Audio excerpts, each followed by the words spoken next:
Hello everyone, this is your Grammar 4 lecture for the 1st of February. Before we get started, please remember to upload your Lesson 16 worksheets and Lesson 16 quiz to Google Classroom before tomorrow night in order to get credit for it. I already have those links up, so you should be able to do that anytime. Also, we will have class on Friday per the usual arrangement, and we'll use the same Mars Hill classes Zoom link that we've been using. Alright, one more thing before we get to lesson 17. I strongly recommend listening again to the lecture from last week before you listen to this lecture. I think these ideas are getting complicated, and I noticed on some of the quizzes, which you should review on Google Classroom, the corrections I've made on them. I noticed some issues with translating indirect statements, so please do review those before you get to this lesson. And conveniently, we have a recorded lecture for it, so that should work out. Okay, so this week we're adding more tenses to the infinitives. So as we've learned last week, there are 6 total infinitives in Latin, the 3 active and 3 passive. Like the participles, infinitives have tense and voice and exist only in the present, perfect, and future tenses. There's a note here at the bottom of the page. The future passive infinitive is very rare and only in the chart for completeness. It will not be used in translations or in any written work except charts that ask for all infinitives of all modal verbs. For example, the chart in this lesson's workbook pages. So that's this tense here, the future passive. These are rarely seen, so you don't have to worry too much about them except knowing how they will look when you do see them. And so do memorize them, but just know that you will not encounter very many of them in real life reading.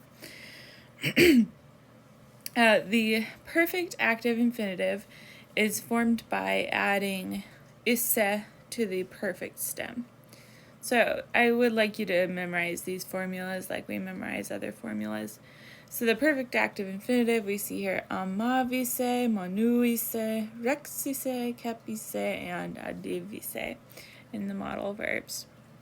And those are consistent across the board. The perfect passive infinitive is a compound of the perfect passive participle and esse. Okay, so looking at these, we have amatus, aum plus esse. Monitus, rectus, captus, auditus.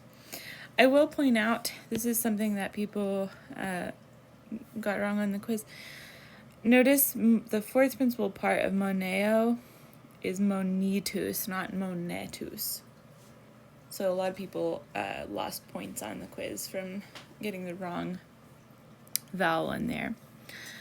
All right, then we have the future active infinitive. It is a compound of the future active participle plus esse. So there we have amaturus esse, moniturus esse, recturus esse, capturus esse, and auditurus esse. And you notice it doesn't tell you this, but if you look at the future passive, you see that it's the neuter perfect passive participle plus iri.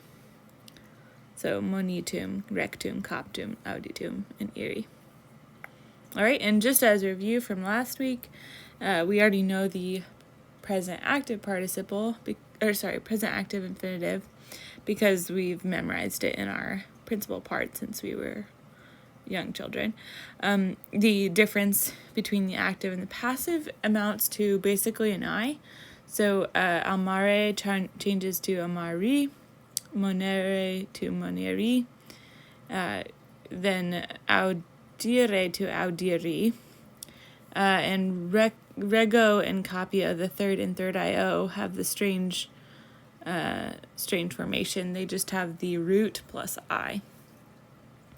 All right, so much for the forms of them. Let's look at these notes.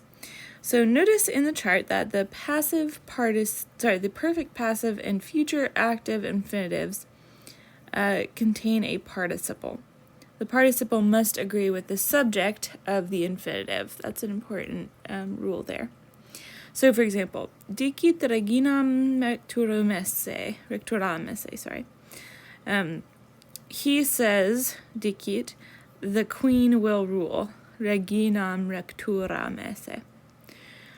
There we see that the queen is the subject and the subject of the infinitive, so we have to have the feminine rectoram esse to match queen. Dicit servos captos esse, he says that the slaves have been captured. Captos esse, matching servos in gender as its subject. All right, and on to 53. The tense of indirect statements. Okay, you have learned purpose clauses and indirect questions, both of which use the subjunctive and subordinate clause. Now you are learning the indirect statements, which use the infinitive in the subordinate clause.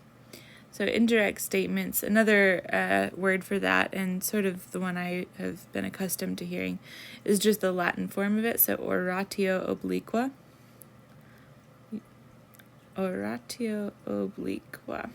Obliquus aum is indirect or hidden, and oratio, as you know, is speech.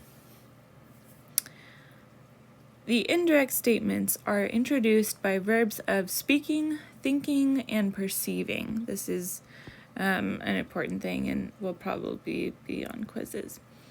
Again, the verbs in the main and subordinate clauses must correspond.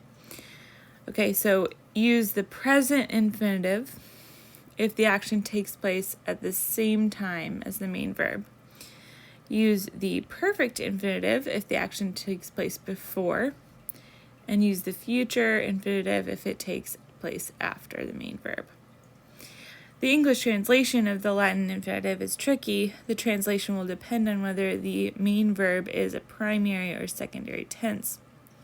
So if the main verb is a primary tense, that is present, future, and future perfect, action at the same time will be translated that I love. So he says that I love.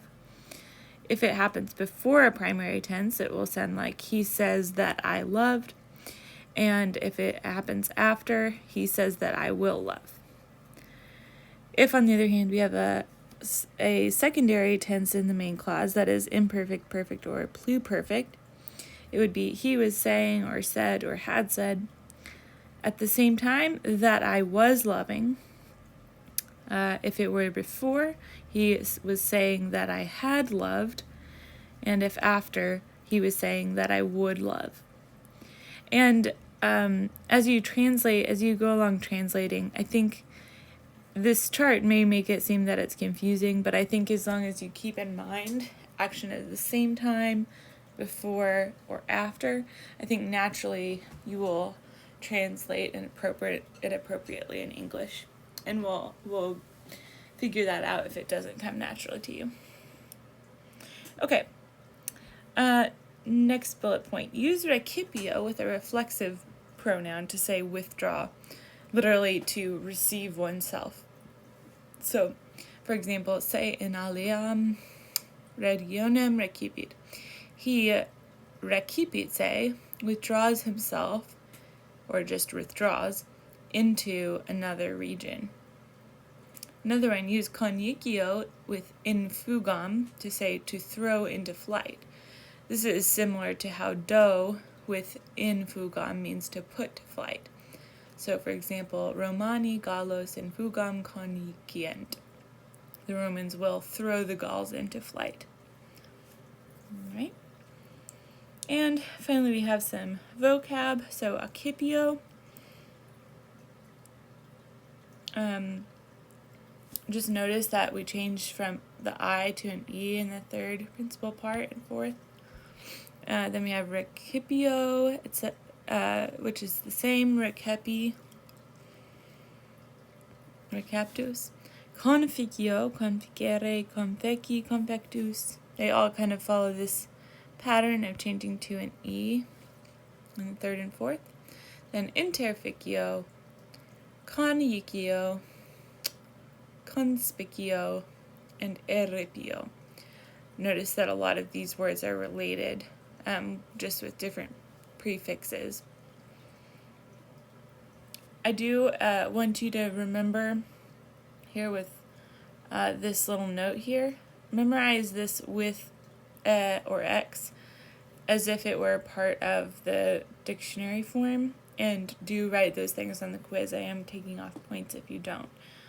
So eripio will always have or X with it, because you take something away from something else, and that from is the E and EX, the and X.